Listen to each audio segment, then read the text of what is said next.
Good evening. Welcome, everyone. Thank you for joining us tonight. We're all here for After Bad Bunny's Super Bowl halftime show, Performance, Politics, and Representation. Tonight's discussion is hosted by LAMIT, which is Latino Alumni of MIT, in partnership with the Greater MIT Alumni Association. As always, we thank the Alumni Association for their support, and Moana Benton, who's always with us. In the bottom right, you'll see a QR code. If you're MIT alumni and you're not yet connected to us on the MIT Alumni Communities pages, please take your phone, snap a pic of it, and connect to us on the Alumni Communities page. We just want to make sure you get our invitations, emails, newsletters, and everything important that those affiliated with LAMIT should be getting. And we also know there's a number of individuals outside of the MIT community that have joined tonight, so we welcome you as well. So tonight, we're not going to talk much about LAMIT because we're really here for Bad Bunny, but we just want to say that if you did want to know more about LAMIT, on March 10th at 7 p.m., we're going to be having our annual all members meeting. And we do hope that if you're a MIT alumni or a LAMIT member, you'll join us. And there's a QR code there to register for the link for that as well. So now let's get to what we're here for. Tonight we have three great speakers. We've been really excited about this for a while. We're going to be talking about Bad Bunny first. We'll hear three speakers, then we'll have some Q&A. First, we're going to hear from Professor Miguel Senon. Much like Bad Bunny, he is a Grammy-winning musician. He was born and raised in Puerto Rico and has mastered the skill of balancing and blending the often contradictory poles of innovation and tradition. He's a saxophonist, composer, band leader, music producer, and educator. He's released 18 albums as a band leader and appeared on over 100 recordings as accompanist. He's a Guggenheim and MacArthur Fellow and a Doris Duke artist, and has presented lectures and master classes at institutions all over the world, and is an associate professor in the music and theater arts section at MIT. We're also going to hear from another MIT professor, Dr. Joaquin Terrones, class of 99. He is a lecturer in literature and women's and gender studies. His teaching and research focus are on contemporary literature, film, and popular culture across the Americas. He holds an SB in literature from MIT and a PhD in romance languages and literature from Harvard University. He also serves as an associate head of house at East Campus. And I just want to mention that the reason that I know him is because of his service to students on a committee that had the purpose of supporting MIT students, which makes me really happy. Finally, we have Marisol Castro, who is the first female public address announcer for the New York Mets and a host of a daily New York-based lifestyle TV show for the CW network. As the founder of Lead Off Media, she's creating a home for women in sports, spotlighting the athletes, executives, and change makers shaping the industry's future. She's a proud alumna of Columbia University Graduate School of Journalism and Wesleyan University. And I'm sure you won't be surprised to hear that I also connected with Marisol through a volunteer organization where she was doing her part to give back to the community. So our first speaker tonight is Professor Senon, and he can go ahead. Thank you very much, Nicole. It's a pleasure to be here as part of this amazing event. Really, really excited to get to hear from everyone and to get to share a little bit about our impressions from Bad Bunny and the show from last night. So the first thing I did this morning when I woke up is I rewatched the show, and I made a list of all the songs that we heard last night because I wanted to focus. I mean, there's a lot of things that we can talk about, obviously, about this artist and about the show, but I wanted to focus on the music mainly. So first thing I did is I rewatched it, and I made sort of like a little list of the playlist, which I want to share with you just as we discuss. I'm going to share that now. So I'm kind of going to go down the list and make a couple comments. One thing that I would say, just for starters, is that for the show last night, we heard mainly from music from two albums, which is this latest album, Debí Tirar Más Fotos, de TMF, and Un Verano Sin Ti, which is an album from a couple years ago, which also gained a lot of recognition. And we heard a couple of tunes from an album called Yo Hago Lo Que Me Da La Gana, and another one called Nadie Sabe Lo Que Va a Pasar Mañana, which were also really well known albums from the artist, but he kind of focused on these two albums. The first song we heard, Titi Me Preguntó, kind of started the show, and we saw the cañaveral, the cane fields, and the sugar cane, and all that stuff, and it kind of started this section of the show that was basically all like basically party music, reggaeton, basically like a big party. So everything we heard about first 4.5 minutes of the show was this sort of like reggaeton medley that took us to a couple of different through a couple of different sections of his discography, mainly focusing on reggaeton. So we started with Titi Me Preguntó. Then he went to Yo Perreo Sola, which is another big hit from a couple years back. And that merged into Zafaera, which is something that he did through the show. One thing to consider when thinking about a halftime show, not only for this artist, for all artists, is that they have a really limited amount of time, and it's really set to about 12 and a half, 13 minutes. So they're trying to cram a lot of information in. So a lot of what we heard was like a couple seconds of one song, moving into another song, sometimes merging into that song. So we heard that here from Yo Perreo Sola going into Zafaera, which is another hit from a few years back. Then he went back to Yo Perreo Sola, finished that off. We heard a little section of a song called Party from another album. Then he merged into Voy a Llevarte Pa' PR, which was one of the longest songs of the set, also from this latest album. At that point, when he was kind of like already on top of the house, he fell through the house and he kind of went into the living room. We all saw that. When he gets out of the house, this is a really important event, a really important moment in the show, because that's when we heard a couple of clips from songs that were big reggaeton hits in the 90s, and Bad Bunny, he's always proud. He's proud himself on being a student of a game, and he has all these people that he admires. So we heard 4 songs in a row. The first one was Pa' Que Retosen, which by the great Tego Calderón. Then we heard Dale Don Dale by Don Omar. Then we heard another song called Noche de Travesura by Héctor el Father, and then Gasolina by Daddy Yankee. We heard those in a row just as a way of him tipping his hat and saying, these were my influences, these are the songs that I grew up with. And then right after that, we heard Eo, which is another perreo hit from Bad Bunny from this latest album, which kind of closed this first section, this sort of party perreo section from this first half of the show. And I thought it was a really, really interesting and really effective way to start the show, really just kind of going all in into sort of like dance mode and party mode, and really from there moving on into other things. Then we heard this little interlude from the song Monaco.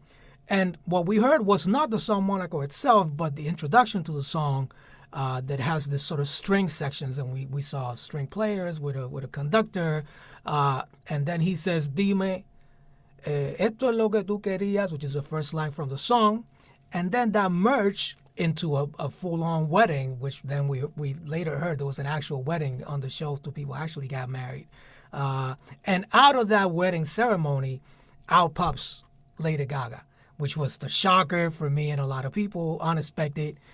And she went into her hit Die With A Smile.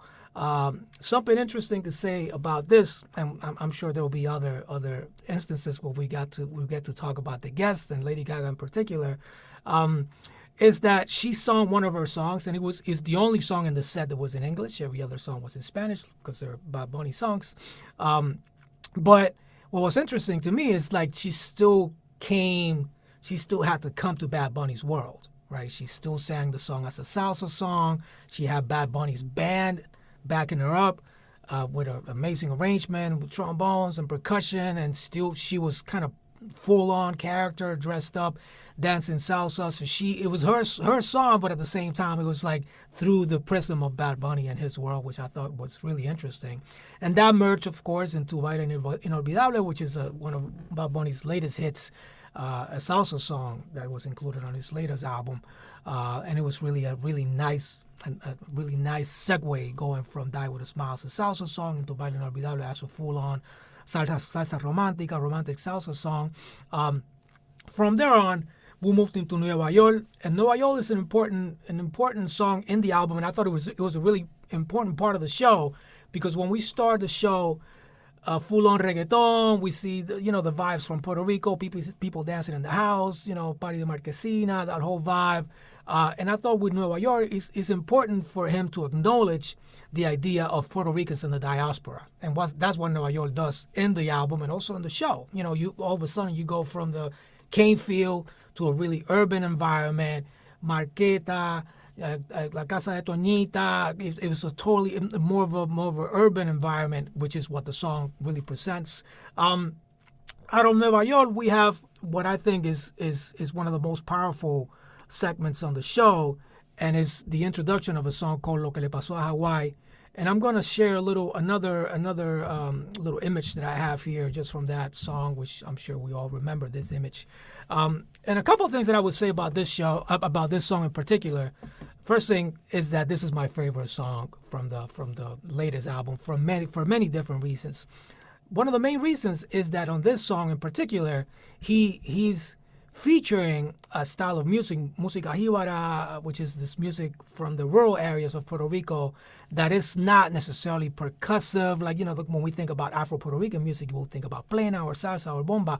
This is music that's more string-based, that still has elements of rhythm, but it's at the core of the Puerto Rican traditions, and it's a really, really rich tradition of music. In my opinion, the richest tradition that we have in Puerto Rico is música jíbara. So he's featuring the sounds of this music, not only on this song, but there's another song called Pitorro de Coco on the album that's even more traditional than this one. But he's also featuring our national instrument, the cuatro, here on this song in particular, and he has his cuatro player playing this amazing intro, and then all of a sudden we see Ricky Martin on stage. Now, this moment right here, for me, is amazing. If you follow Latin American music for a long time, you know that the true OG global Puerto Rican pop star was Ricky Martin, right? This is the first Puerto Rican that really made it globally, became a pop star. And he did it not by doing what Bunny did, but by crossing over and singing in English. So he started singing in Spanish. He was part of Menudo, this boy band. Then he started singing in Spanish. When he started singing in English, La Vida Loca, all these songs, all these hits, then he becomes this really amazing pop star, right? So the fact that he's bringing Ricky into this environment is him again tipping his hat, saying, there's all these amazing people that came before me and made it possible for this show that I'm doing now, for this to actually happen. There's a couple of things, also a couple other things that are important about this specific segment of the show. One is the song itself. I mentioned this was my favorite song on the album for many reasons. Another reason is that the song tackles a very specific topic. Lo que le pasó a Hawaii, that means what happened to Hawaii. And the song specifically is saying, don't let what happened to Hawaii happen to us in Puerto Rico. He's talking, of course, about the relationship of Puerto Rico to the United States. Hawaii, of course, eventually became a state and sort of, in the eyes of many, diluted into the United States, while Puerto Rico, by not being a state, has been able to maintain its culture, its language, its music. And in the song, the message is very clear. He's saying this. So this moment for me was really powerful because he was able to put this all in one piece. This song to me, even though it's my favorite song, I would have never expected this song to be part of the show. So it was a surprise because it's not a party, like a beat song. It's a song that's all about the lyrics. It's all about the message. So he was purposely putting this song in there to deliver a message and, of course, to feature the great superstar that is Ricky Martin. From there on, he goes into another song called El Apagón, which, again, this is another song that's powerful in its own way. It tackles a lot of things that have to do with criticism towards the Puerto Rican government in terms of the services that they provide for the Puerto Rican community and the Puerto Rican people, specifically dealing with power outages. El Apagón means the blackout. So Puerto Rico has been struggling with power outages ever since Hurricane Maria, and of course, much before, a lot before that. But ever since Hurricane Maria, there's been an increasing issue with power outages. And when he tackles El Apagón and includes it in the show, for me, again, this later part of the show, he's kind of saying this is the flip side of what happened at the top by including El Apagón, including Lo que le pasó a Hawaii. So putting these songs in there that really deliver a specific message, not just about the music, but about the lyrics. From El Apagón, he merges into Café con Ron, which is a plena Afro-Puerto Rican music, really upbeat. He kind of does this really amazing crossfade on the show. If you haven't, I mean, if you watch it again, you'll notice at the end of Apagón goes into this techno beat, and over that he starts singing the Café con Ron song, which is it was a really really nice segue and really powerful, really effective part of the show. And then from there, they go into the last part of the show, which for me this really did it for me and really proved that the show had been a success in every way possible. So the slide that you see here is a slide that is just right at the end of the show when he's walking out, and as he's walking out, he's saying we're representing America, and he's talking about America the continent, not America the country in this case. So there's all these flags, and he starts naming every single country in the American continent, starting from the south, from the southern tip. So Chile, Argentina, Brazil, etc., etc. He moves up, he gets all the way to the United States and Canada, then Puerto Rico at the end. And at the very end, on the very last song after they play this amazing drum break, they all raise their fists, they all raise their instruments. So for me, this was the perfect moment and the perfect full circle moment to kind of symbolize something really powerful about music. You know, at the beginning of the show, he uses music to deliver the message that, you know, music can be about unity, music can be about having fun and partying and being together and having a good time. But then at the end of the show, and we can see it on the slide, he flips that and he says, you know, music can also be about, you know, using or instruments and our music as weapons for change, you know, and music can be about acknowledging what it is that's not right about society and doing something about it. So I felt this moment was a perfect moment to close the show. It was super powerful. And with that, I'm going to pass it on to Marisol. Thank you very much. Thank you so much, Miguel. And hello to everyone who's here. And thank you, Nicole, for inviting me. I'm glad we're doing this because I feel like I had no one to really Monday morning quarterback this with, or of mi gente. You know, I went on live television this morning and talked about it. And I just want to set the table a little bit because the media portion that I'm going to talk about. I'm Puerto Rican, born and raised in the Bronx, New York. My entire family is born and raised in Puerto Rico. And my trajectory in media, I've always been one of a few women in any newsroom. I worked at Good Morning America. I worked at ESPN. I worked at CBS News, started my own media company because no one wanted to do what I wanted to do. And I was 99% of the time the only Latina in newsrooms. And that's covering news, that's covering sports. I was asked to change my name to Mary Castro.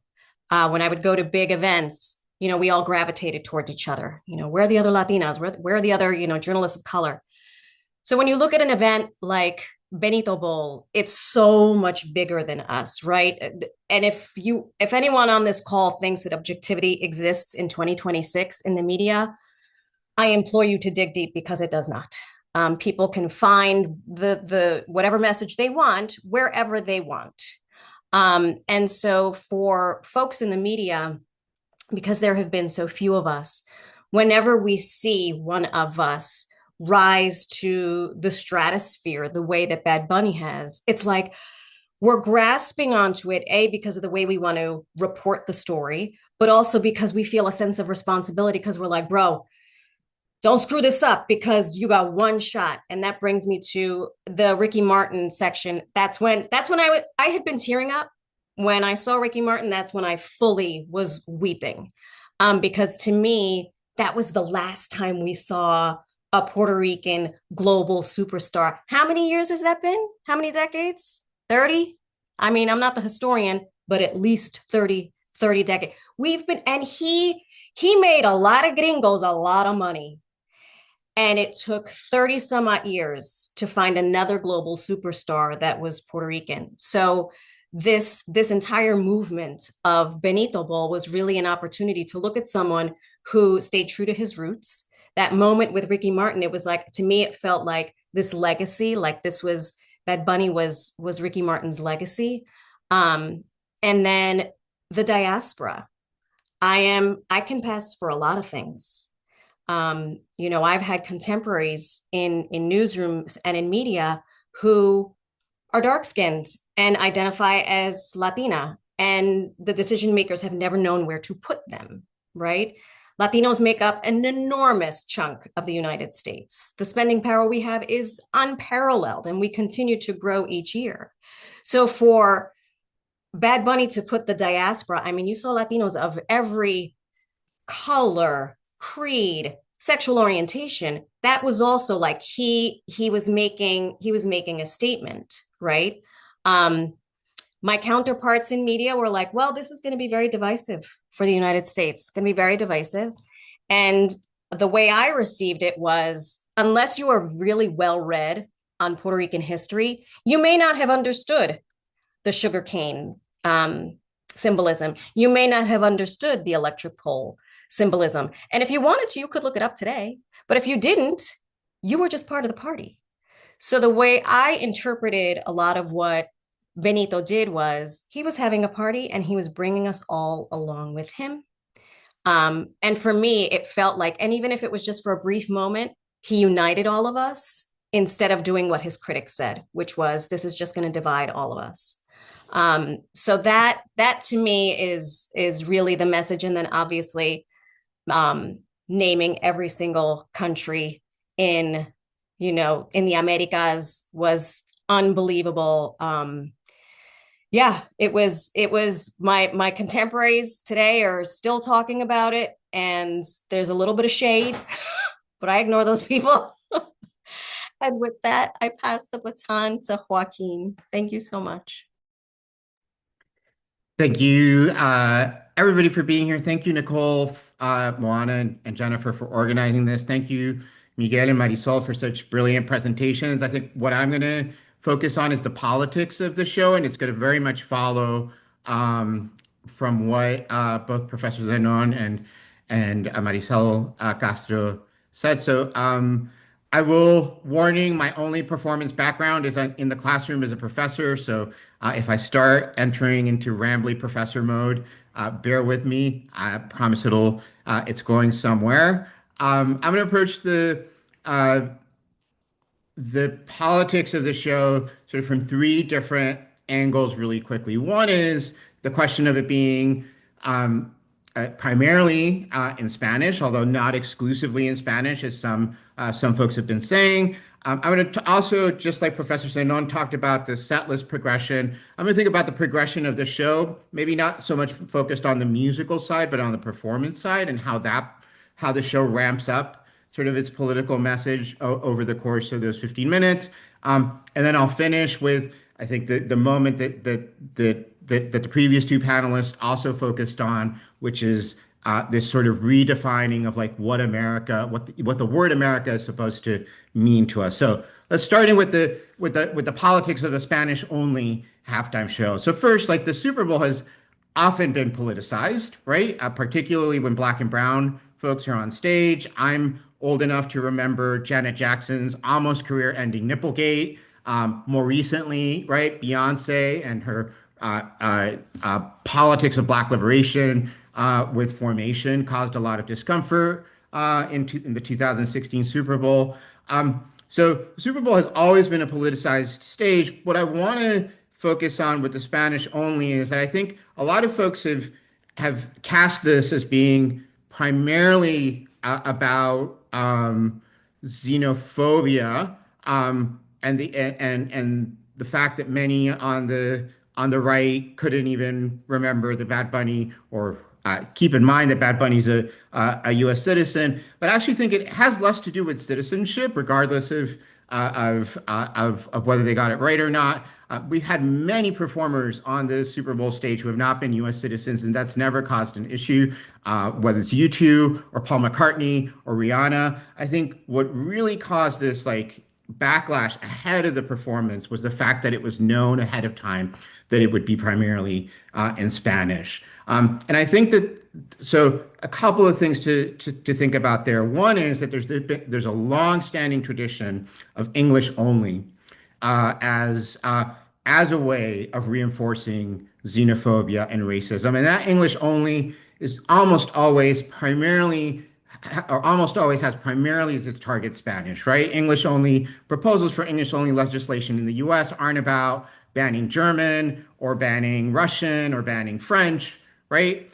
Maybe they're about banning Creole, but they're not about banning French or Russian or German. They're primarily about removing Spanish from public discourse. And so part of the discomfort, I think, came from there.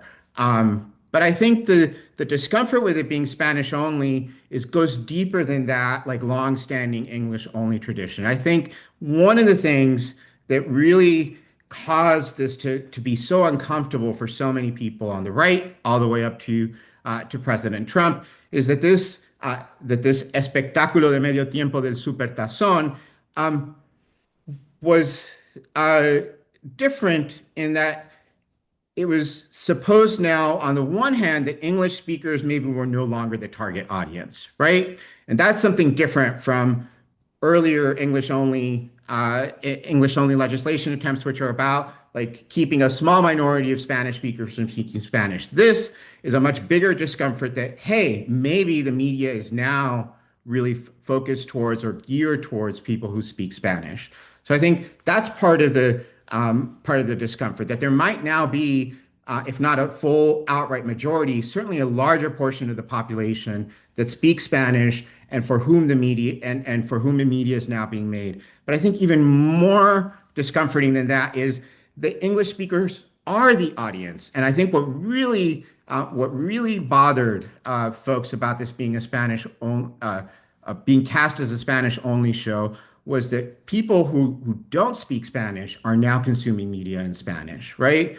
That when you look at the top albums of the year for like the last 40 years or however long Billboard has been keeping track, they're all albums in English until the last few years, with Un Verano Sin Ti by Bad Bunny, and this year Debí Tirar Más Fotos. And that means that English is no longer, right, the primary language of culture and of media worldwide. One of the most insidious ways in which the US has sort of been this imperial power on the world stage for decades is that you can go to any country and you will see TV and movies made in America in English, and even more than that, because those will be subtitled or dubbed over, but you will hear American music in English. And the fact that American music is no longer being made in English and is now being made in Spanish in Puerto Rico, and that same music is also being made outside of the US and is becoming one of the dominant modes, I think that made people very uncomfortable. And the show really leaned into that.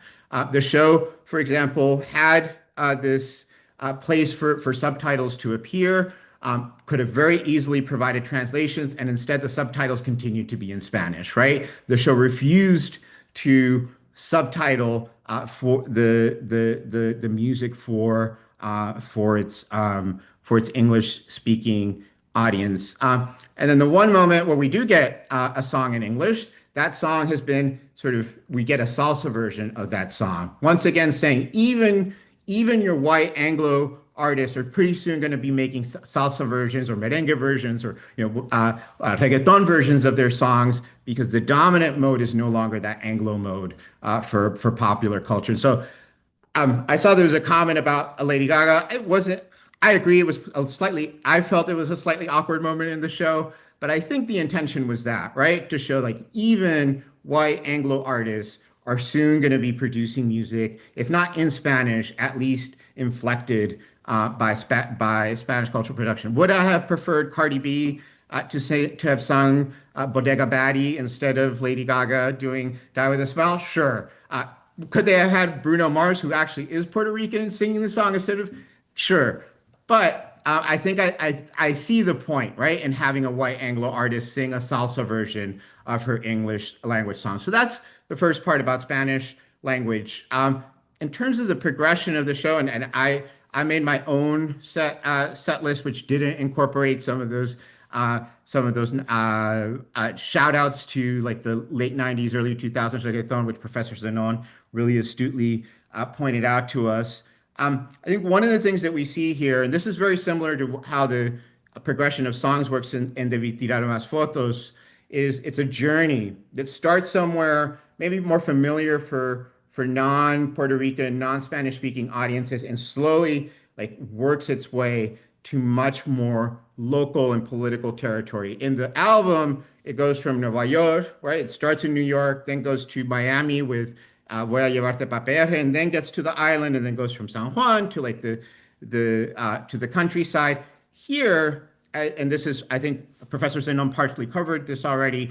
It starts by having these two songs, which I think Titi Me Preguntó and Yo Perreo Sola are songs that a lot of non-Spanish speakers would still be able to recognize and even quote a little bit. It starts in very recognizable reggaeton territory and then becomes increasingly more political. And that kind of mirrors what's happening visually in the show. Like the show begins with Bad Bunny sort of like weaving his way through this maze, right, of recognizable references until he gets to what I think is the political meat of the show. I'm not gonna.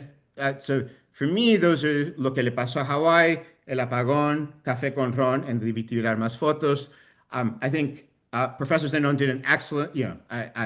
I'm not going to be able to beat his excellent reading of Lo que le pasó a Hawái. And as he pointed out, El Apagón is also a very political song, which is both about the government in Puerto Rico, but also the inaction of the U.S. government, right? The federal government to provide relief after Hurricane Maria. It is a song that even that viewers who are not familiar with it might look up on YouTube, and then instead of being greeted with a 4-minute music video, they're going to get a 22-minute documentary, which is what Bad Bunny has on his YouTube page about the colonial situation in Puerto Rico. So we get the Lo que le pasó a Hawái, we get El Apagón, and then we get it's still in this sort of this moment in the performance in which Bad Bunny has the Puerto Rican independence flag, and we know that because the shade of blue is not the shade of blue of the American flag, and we have these poles, and we get Café con Ron. And Café con Ron, for people who aren't familiar with the song, might seem like it is just a party song about drinking coffee in the morning and having rum at night, and that is that refrain is the part that we actually hear. But if you listen to the whole song, the song works its way from these references to coffee and rum, both of which, it should be said, are colonial plantation crops, right? Rum, a byproduct of sugar planting, and coffee, obviously another plantation crop. And the song Café con Ron ends by asking the listeners to subir para la montaña, go up into the mountain. En el monte hoy se rompe. That progress up into the mountain has a particular resonance in Puerto Rico and in the Caribbean. And for those of you who don't know, that going up into the mountain, that's where revolutionaries go. That's where freedom movements go. That's where maroon communities and people who had escaped enslavement go. And that's where they resist.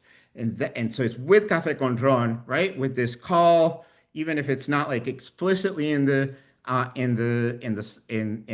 of the song that he sings, with this call to like go up into the mountain and become revolutionaries, that we get like that really powerful moment, which people have already cited, where one of the few moments in which Bad Bunny speaks in English. He says, "God bless America," right? It's the only phrase other than a few phrases in English which are in his songs, like say cheese or 4th of July, as some of the lyrics. But the only part where he makes it a point to speak English is when he uses this very United States phrase, "God bless America," and he immediately follows with Spanish and said, "God bless America, sea Chile," right? Be it Chile or Argentina. And then, as both of the panelists have already noted, he lists all the countries from south to north, lists them in Spanish, and then when he gets to the U.S., does not say Estados Unidos, he says United States, just so that English-speaking audience can see themselves called out in that list,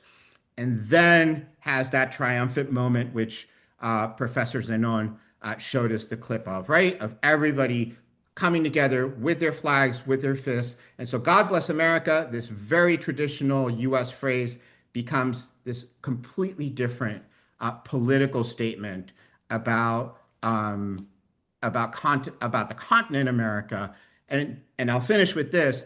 what makes that such a strong political statement is that America has, even in the name, right? The United States of America has always seen itself as the continent, right?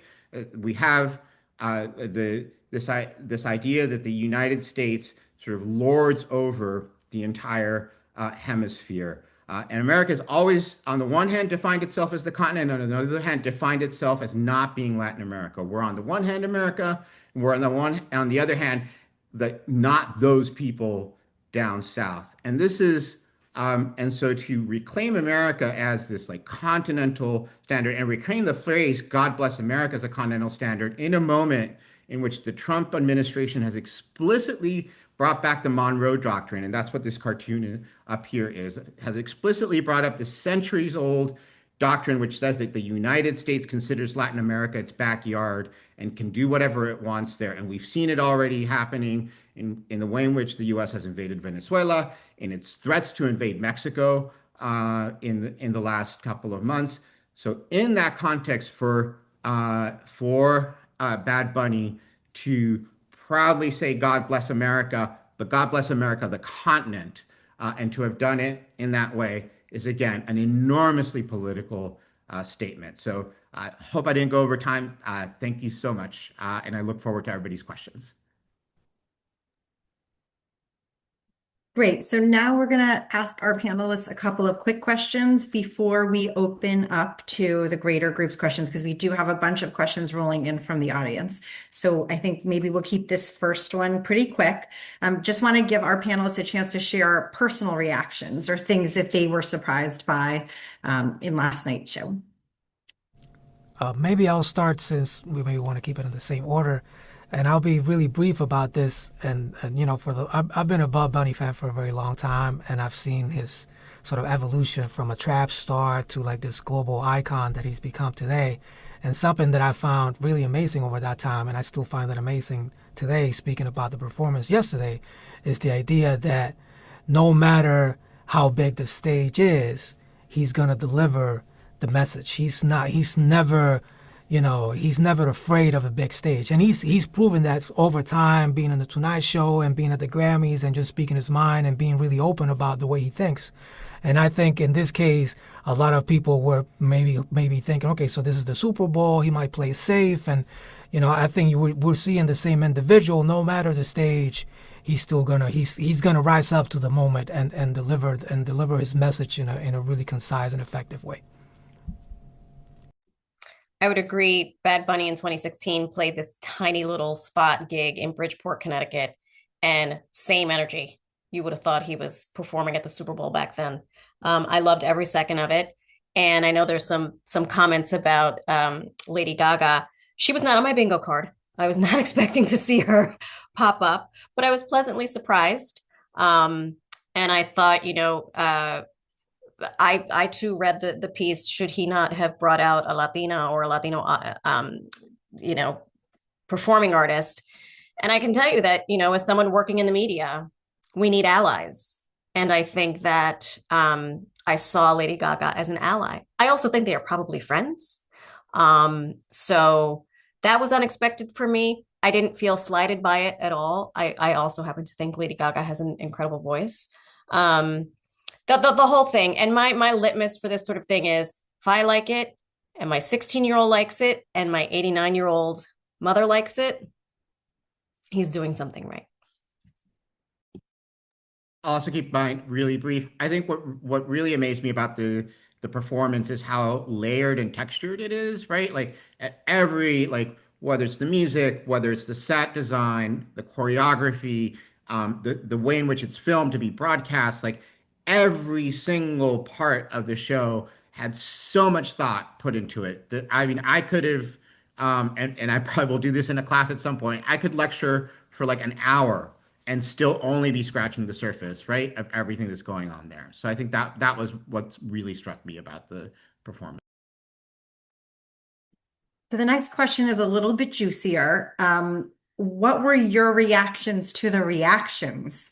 There was a lot of press today about where everyone stood on all of this, everything from posts between friends on social media to formal news articles and even video. we would like to hear your reactions to the reactions. Yeah, I mean, I think we've mentioned the Lady Gaga cameo enough not to go into that, but I kind of agree that it was a good call.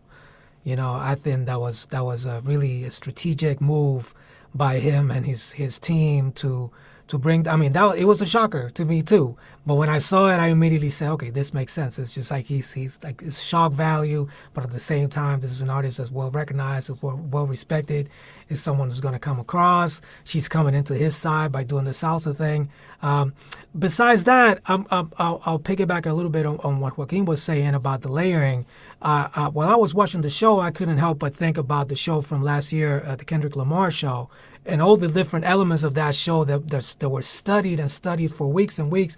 People rewatching the show, and I kept thinking that a lot of the shows now, especially a lot of the shows on TV, because of YouTube and the ability to rewatch things, they're not really meant to be kind of like grabs on first watch. You know, we're kind of supposed to be talking about it and rewatching and saying, "Oh, I just found something new, and I just saw something I hadn't seen the first time." So that's something that kind of struck me, and it, you know, it's a kind of reaction from a lot of the feedback that I saw out there. A lot of the reaction to the show that I saw was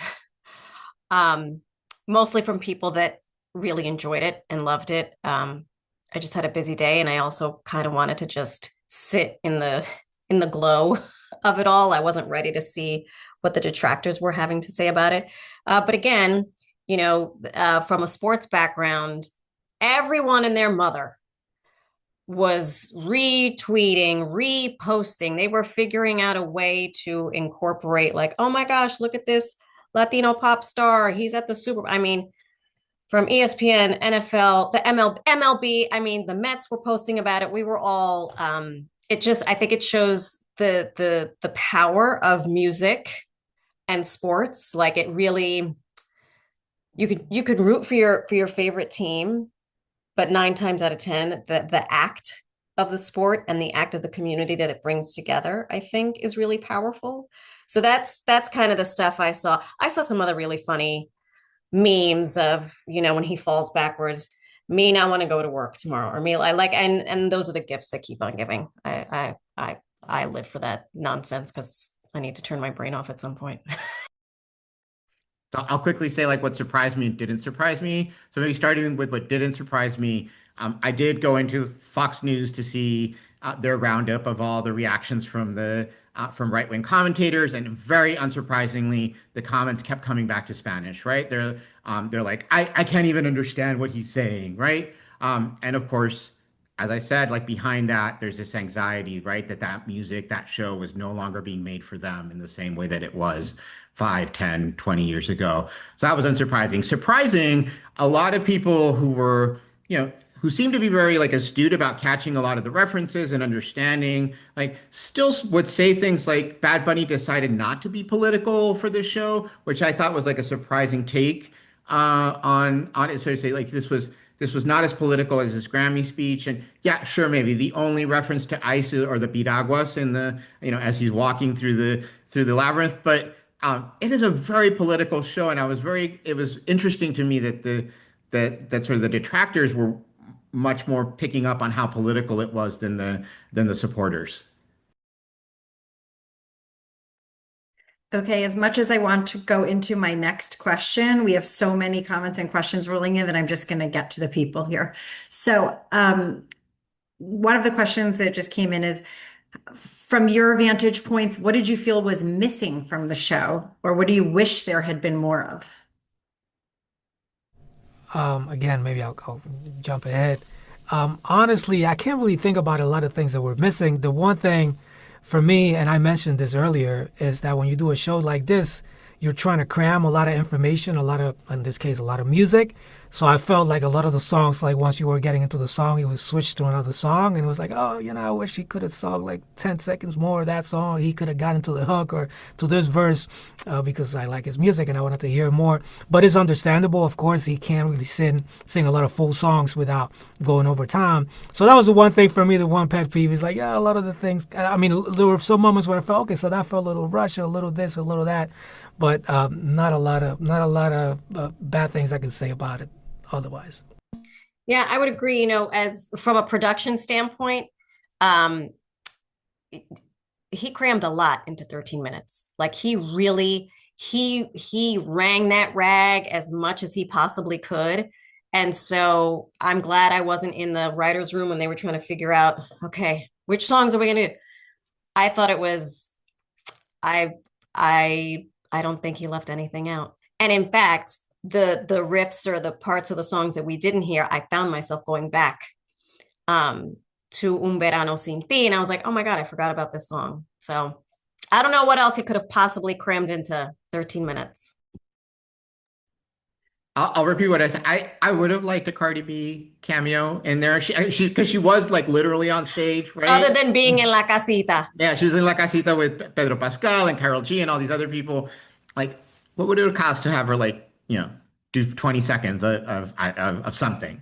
Um, that's what personally, I'm just going to reiterate what everybody else has been saying. I think one of the things that made this such a savvy performance is that it's just very aware of how we consume media now, and sort of very aware that you don't have to put everything into the performance itself, that the performance is going to be watched over and over again, and it's going to be digested into smaller pieces, and that people aren't just going to be watching it on their own. They're going to watch commentary so that you don't have to unpack every reference because or sing every part of every song, because other people online are going to do that with the performance, and that's how people are going to consume it. Like a great moment. So I think saw some comments about like, well, there was no anti-ice, but there was, right? Like, so the moment that he hands his Grammy over to the little kid, right? We now have seen in just like the last 24 hours that that moment has been consumed in a lot of different ways, right? It points people back to the Grammy speech where he does say "Ice, get out."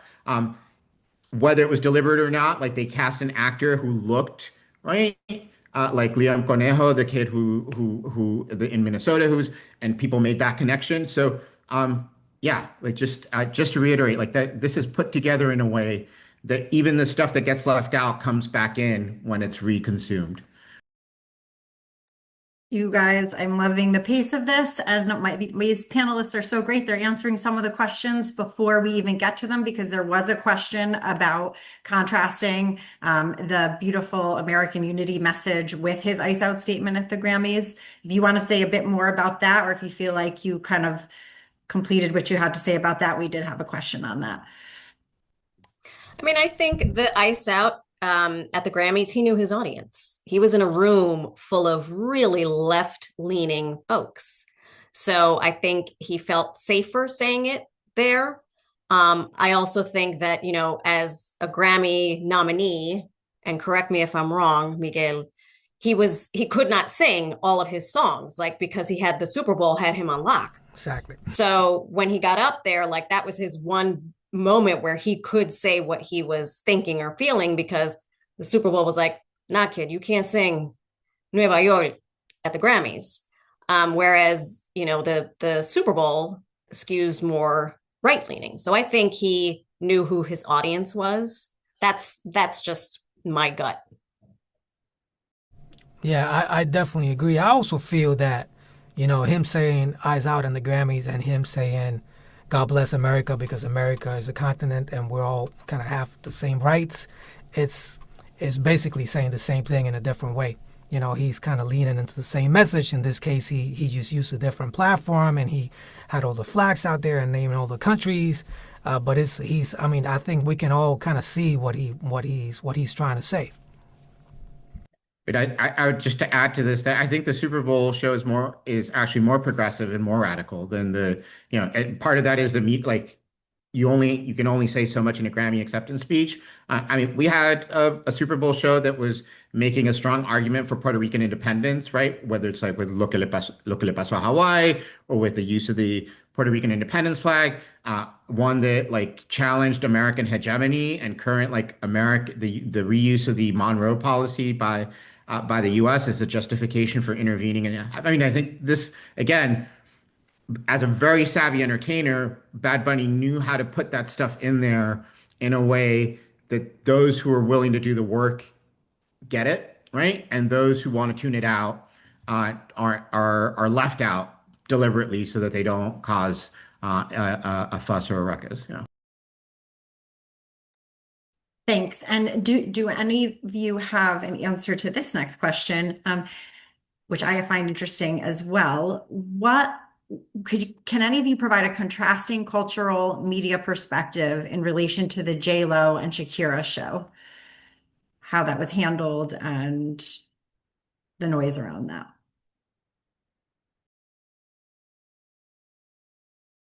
Yeah, I mean, I could maybe start. I mean, of course that's a really direct reference because when Jennifer Lopez and Shakira were on the show, you were having like really strong presence of Latin American culture with the sounds and of course them representing sort of that side of things. And Bad Bunny was part of that show too. As a matter of fact, he was singing the song that he recorded with Cardi B. I Like It Like That.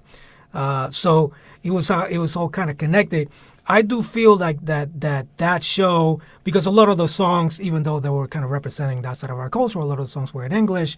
It didn't get the kind of backlash that this song got like before the show, with the idea of like, oh my God, this is going to be in Spanish. What's going to happen? What's he going to say? So it wasn't.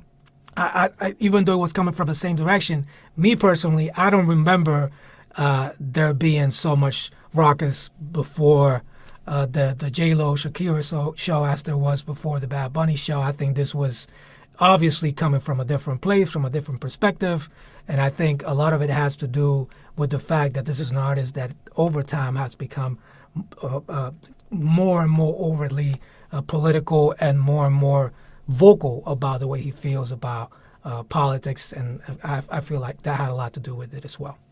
Yeah, I would agree. Hearkening back to that time, I remember thinking in some of the circles I run in, we were like, how are these two alpha Latinas going to split up 13 minutes? Like we were all waiting to see like, oh my gosh, J-Lo's going to share the stage with another Latina? Imposible. But I think it was a different time. They were singing mostly in English. And I also think it was a different time. I am shocked at how much this country has changed, even in the past 5 years. So, and I think part of that is social media, to the point of we can get snackable content the way we want it. It can be curated the way we want it. So for me, it was a different show, and I don't think it was forgettable, but it definitely doesn't have the lasting power that Bad Bunny did.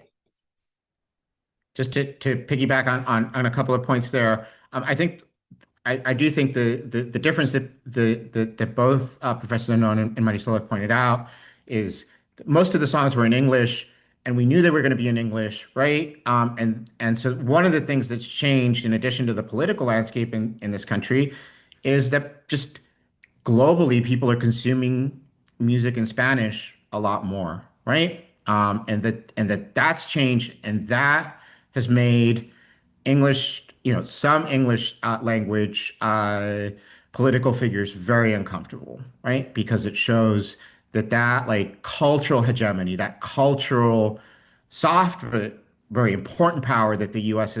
has is shifting, right? And it's shifting away from Anglo white America towards Latinx, Pan-American towards Pan-American cultural production.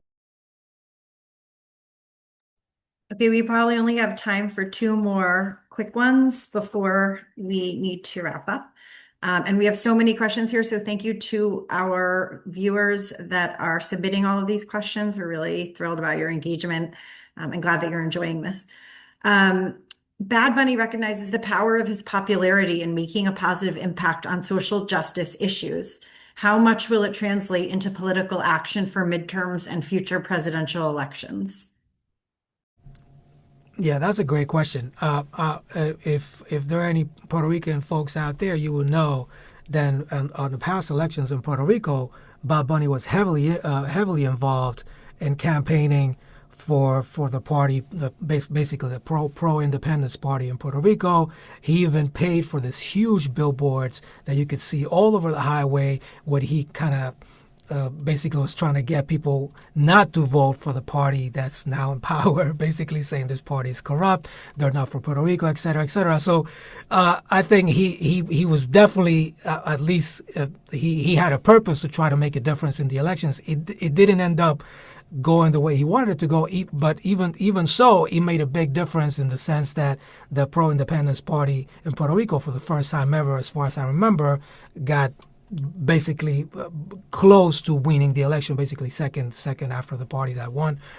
So I mean, it's hard to say how much this would influence his midterms and eventual presidential elections in this country, but I would have to agree that not only in the sense of this show, but I definitely feel that there's definitely a tide turning with everything that happened in Minneapolis, with everything that the government is doing with immigrants and the way people are being treated. I definitely feel that there's a tide turning, and that this show and this artist are part of that tide for sure. I would agree, Miguel, that he's definitely capable of really motivating and mobilizing folks. And I think that there is so much power in that. I also think, unfortunately, I think people, we never really know what happens when they close the curtain behind them and they get in that voting booth. But I do think we are seeing a large swell of unrest. And I do think that his voice is incredibly powerful, not just for Puerto Ricans, not just for Latinos, I think for folks of color. I think they're really interested in seeing what he's doing. I mean, he canceled a tour to come to San Juan and say, no, we got to get this governor out, like he was leaving money on the table. So this is obviously something that is really near and dear to his heart. And I don't think he's going to stop, which is great for us. How he has the energy, I do not, I do not know. But, I'm hopeful that some of that kind of comes over to the, stateside, and I hope he continues to mobilize folks. I think one other thing to add in there, I think Bad Bunny is a part of a small group of artists who have realized that in our current media moment, the way that you educate people on social justice issues and on historical issues is through popular culture. And I think the other person off the top of my head, who I think does this as savvily as Bad Bunny is Beyonce, right? You want to educate people about the failure of the federal government to respond to infrastructure in PR, you attach a documentary to your popular song from your current album. You want to educate people on the history of Puerto Rican independence, you put a Puerto Rican independence flag in your halftime show so that people create all of this content around it on YouTube and on TikTok for people to consume. So I think that is one way that maybe isn't as tangible as mobilizing voters, but I think is longer lasting and creating this new way of reaching people and educating them about issues that they otherwise just would not be aware of or seek out on their own through popular culture. Thanks. And I think we will end with one forward-looking question before we say goodnight to everyone. So Bad Bunny started as a very local cultural artist and has risen to global fame. He last night and in the future will have to anticipate critics and be able to adapt his performance while also staying true to his artistry. How do you feel he did last night in threading that needle? And how will he be able to continue to, be an artist that delivers his message while still being very exciting and relevant globally and not going too far from his true, artistic identity? Yeah, I mean, I think, of course, last night went amazingly. And I think a lot of that has to do with the fact that this individual, he's at the peak of his powers in terms of recognition and fame, but also in terms of the product that he's creating. You know, I mean, this is an artist, like I mentioned before. He started basically singing trap music and singing about girls and, you know, the usual kind of things and drugs and guns, and eventually kind of reinvented himself slowly, creating an identity that now other people copy. You know, other artists are trying to figure out, okay, what is it that this guy's doing so I can do the same. So he's gotten to a point where he's at the peak of his powers in terms of popularity and in terms of artistry, and he's done it basically by being himself. It's really hard to say what's going to come next. You know, is he going to continue in this direction? Is he going to go in a totally different direction that's totally different from what we expect? That's the way it's been so far, so I wouldn't be surprised. But what I would say is that this is an artist that's obviously really honest about using his music and his platforms to really portray what he feels. He's not really trying to play a game. At least that's not the way it seems to me. Of course, I don't really know what he's doing for real, but it seems to me like this is an artist person who's using his platform to as a vehicle to express himself. And if anything, I just hope he keeps doing that, because I think honesty is something that comes across to us in a really powerful way. And I feel like as long as he keeps being honest, he's gonna keep reaching people. I would agree. I know it's so easy to think. Part of his prowess is I feel like he knows me, and I've never met him, but the way his lyrics, the way he performs, I feel like he is the little brother I never had or wanted, or maybe a primo, I don't know. That being said, I feel like the way that he has navigated his transformation as an artist, that in his mind he's like, what other people think of me is none of my business. I'm just going to do this thing, and then it lands, and then he's like, okay, now I'm going to up the ante a little bit more. And he continues to do that. And every time he does that, I think is how he gets closer to his own truth. And I hope he continues to do that, truly. When this album came out, I was like, you've got to be kidding me. I mean, how many genre bending tracks can you do, you know, in one album? So I'm excited to see what he does next. I hope he takes a nap. I'm a mother and I'm exhausted just watching him. I will second all of what both Professor Non and Marisol said. I think one other thing, so I do think he struck that balance, and I think one thing that's really encouraging is that his commercial success is showing other artists that they can do this kind of experimental stuff of like weaving in like really authentic cultural references, political commentary.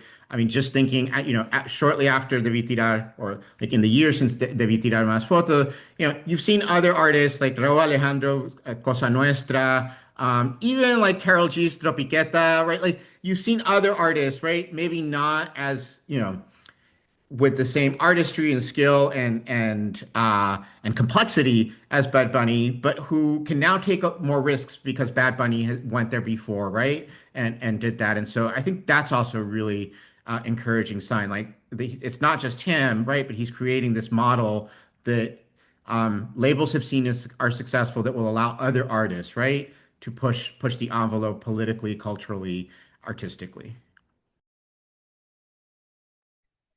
Thank you so much. To everyone whose questions we didn't get to, I'm really sorry we ran out of time. Please throw your comments and feedback in the question and answer box. It's there because we'd love to hear if you enjoyed this, and also if you have ideas after this one for other programming we can do, because we loved having you all here.